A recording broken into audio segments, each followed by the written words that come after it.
The letter arrived on a morning in early August 1762, 6 weeks after Catherine's coup. I expected nothing more than a note from my sister, perhaps gossip about our neighbor's harvest, or some domestic news about the household management I had abandoned when I took over the studies my father had begun. Then Marfa appeared in the doorway, wringing her apron between her hands with the particular anxiety that came from handling situations outside the ordinary. "There's a man from the capital, Anna Mikhailovna." Her voice was tight, strangled. "He carries a letter under seal." That's the first paragraph of the Reader of the Empress. 47 words, and every single one of them is doing structural work. Today we're going inside Act 1.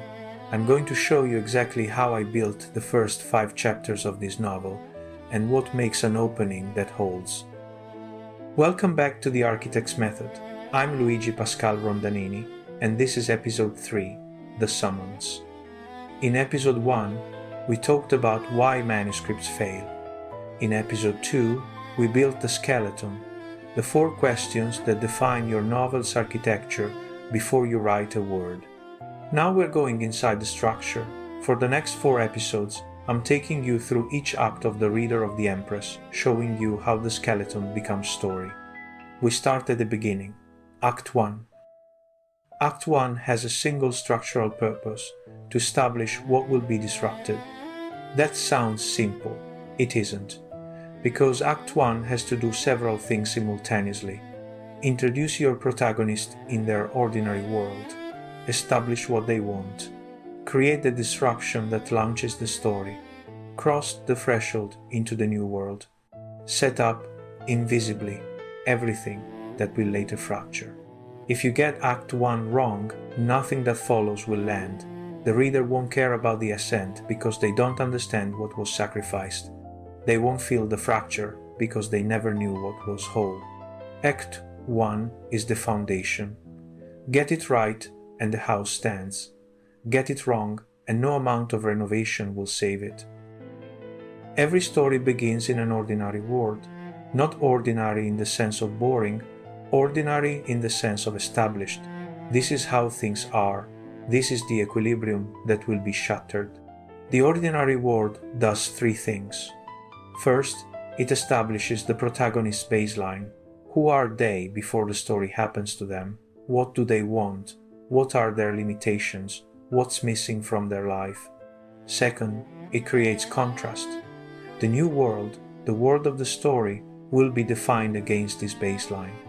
If we don't feel the ordinary world, we can't feel how extraordinary the disruption is. Third, it plants seeds. Details that seem incidental in Act 1 become load-bearing in Act 3. The ordinary world is where you hide the future in plain sight. In The Reader of the Empress, Anna's ordinary world is provincial Russia. She is educated, her father taught her languages, philosophy, the life of the mind. But she is invisible. A woman with no social power, no platform, no audience. Here's how I established that in the opening pages. I had taken over the studies my father had begun, the translations, the correspondence with scholars who did not know they were writing to a woman, the slow accumulation of knowledge that had no outlet beyond the walls of our modest house. 1 sentence, but it tells you everything. She is educated, translations, correspondence with scholars. She's hidden, they don't know they're writing to a woman. She's trapped, no outlet beyond the walls. She inherited this from her father, the studies my father had begun. That's her ordinary world, brilliant, invisible, waiting. The disruption is the event that breaks equilibrium. In screenwriting, they call this the inciting incident. I prefer disruption because it emphasizes what's actually happening. The ordinary world is being shattered. The disruption must do 2 things. It must be external. Something happens to the protagonist. They don't choose it, at least not initially. The world reaches in and grabs them. It must connect to the want. The disruption isn't random. It offers, or seems to offer, exactly what the protagonist has been missing. For Anna, the disruption is the letter, the imperial summons. Catherine the Great, 6 weeks into her reign, has heard of a provincial woman who translates philosophy and wants her at court. This is not random. It's the answer to everything Anna has wanted: visibility, recognition, an audience for her mind. Listen to how Anna processes the summons. The seal bore the imperial cipher. I did not need to break it to understand that my life had just divided into before and after. She knows instantly. Before she's read a word, she understands. This is the hinge. Everything changes now. That's what a disruption should feel like. Not a gradual shift, a hinge, before and after. Between the ordinary world and the new world, there's a threshold, a crossing point. The protagonist must leave one reality and enter another. The threshold is physical, psychological, and symbolic. In the reader of the Empress, it's all three. Physical, Anna travels from provincial Russia to St. Petersburg, from a modest house to the Winter Palace. Psychological, she moves from invisibility to visibility, from safety to danger, from knowing her place to not knowing the rules. Symbolic, she crosses from the world of ideas to the world of power, from reading about history to being consumed by it. Chapter 2 is called The Palace. It's entirely about the threshold crossing. Anna arrives. She sees the scale of the world she's entering. She begins to understand that she's out of her depth. Here's the moment she first enters. The Winter Palace announced itself long before I reached it, a presence that reorganized the city around its mass. As my carriage approached, I understood for the first time what it meant to be summoned by power. The building did not welcome, it consumed. That last line, the building did not welcome, it consumed, is doing double duty. It describes her immediate experience, but it's also foreshadowing. This place will consume her. She just doesn't know how yet. This is what I mean by planting seeds. In Act 1, you hide Act 3 in plain sight. Let me show you a diagnostic I ran on my first draft of Act 1.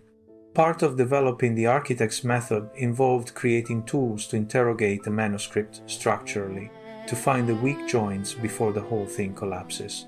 I've made these available as a custom GPT, which you'll find linked in the show notes. Here's what the diagnostic revealed about my original Chapter 1. The protagonist's want is stated but not dramatized.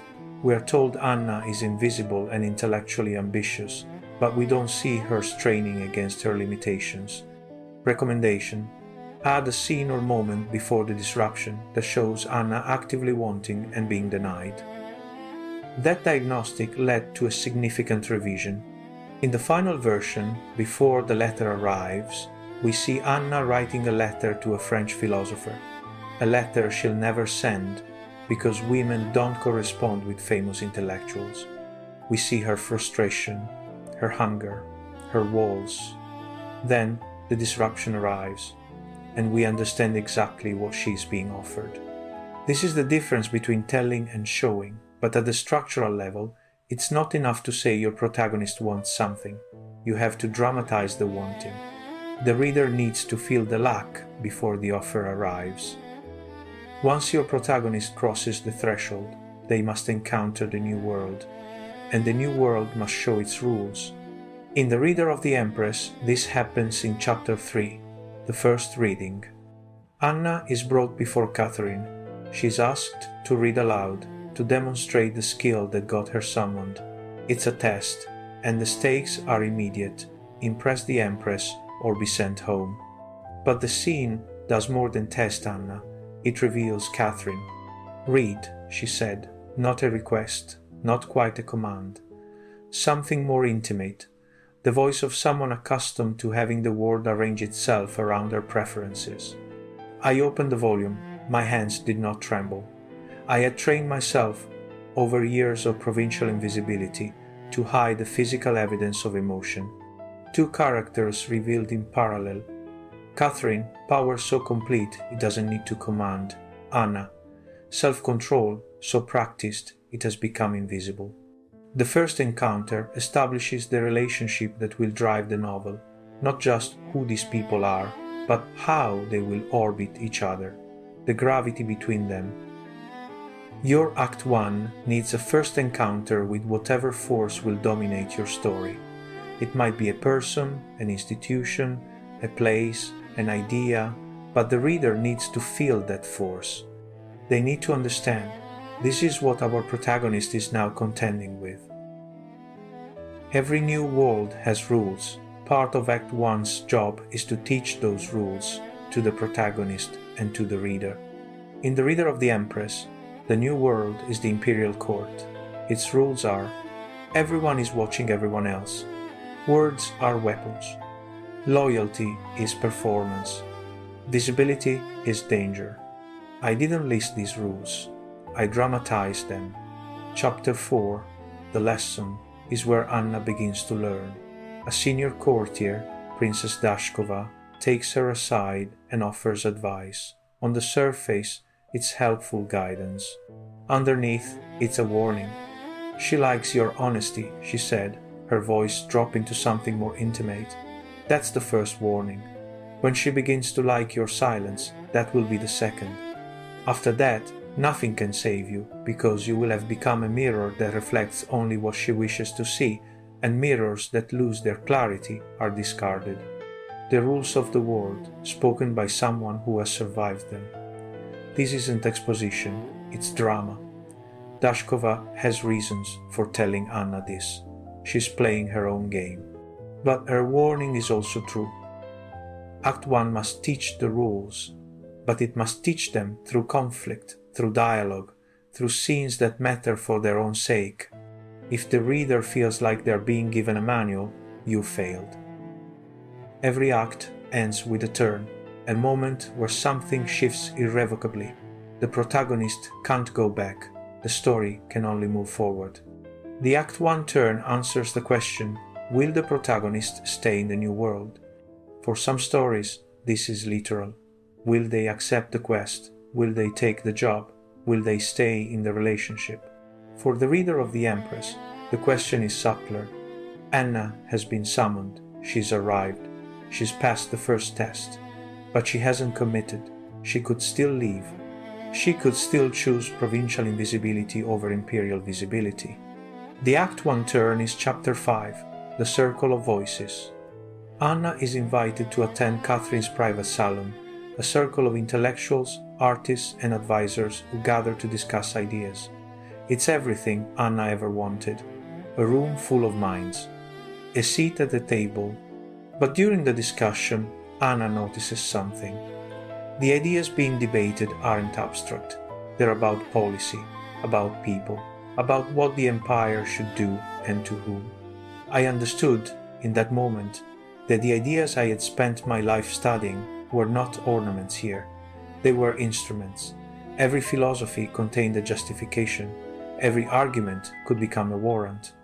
She sees it. She sees the danger, and she stays anyway. That's the Act 1 turn. Not ignorance, awareness. She chooses to remain, knowing that this world is dangerous, knowing that ideas here have consequences she never imagined. The choice has been made. Act 1 is complete. Let me show you what Act 1 planted for later. The motif of visibility, introduced in Chapter 1, Anna's invisibility, developed in Chapters 3 to 4, being seen by Catherine, complicated in Chapter 5. The danger of being seen. This motif will drive the entire novel. Dashkova's warning, mirrors that lose their clarity are discarded. This line returns in Act 3, when Anna has become exactly what Dashkova warned against. The circle of voices. Anna's joy at finding intellectual community will curdle when she realizes what that community produces. The salon that welcomed her will become the engine of her complicity. The palace that consumes, that description from Chapter 2 isn't metaphor, it's prophecy. This is architectural thinking. Every element in Act 1 exists for a reason. Some reasons are immediate, they serve the scene. Some reasons are delayed, they won't pay off until Act 3 or Act 4. But nothing is accidental, nothing is decoration. The skeleton determines what appears, and everything that appears serves the skeleton. Here's what I want you to take from this episode. Act 1 is not setup, Act 1 is structure. It's not the boring part before the story starts. It is the story starting, the foundation that everything else rests on. Your Act 1 must establish the ordinary world and the protagonist's want. Create a disruption that shatters equilibrium. Cross the threshold into the new world. Introduce the forces your protagonist will contend with. Teach the rules through drama, not exposition, and with a turn that commits the protagonist to the journey. If your Act 1 does all this, your reader will follow you anywhere. They'll trust the architecture. They'll feel, even if they can't articulate it, that the story knows where it's going. Let me leave you with one more passage. This is from the end of chapter 5, the Act 1 turn, as Anna watches the salon disperse and understands what she's chosen. The others, filtered out in pairs and clusters, their conversations continuing into the corridor. I remained a moment longer, watching the candles gutter in their sconces, feeling the room contract around the silence they left behind. I had wanted this. I had wanted exactly this, and now that I had it, I understood that wanting and having were entirely different forms of knowledge. Before you go, if you want to apply the architect's method to your own Act 1, the custom GPT can help. The Rondanini architect's method can analyze your opening chapters, identify whether your ordinary world is established, check if your disruption connects to your protagonist's want, and diagnose whether your threshold crossing is doing its structural work. Link in the show notes. Free to use with ChatGPT access. The companion workbook also has exercises specifically for Act 1, including a checklist of everything your first act needs to accomplish. Next episode, the Ascent, we move into Act 2, where Anna rises and the machinery begins to close around her. Until then, build well.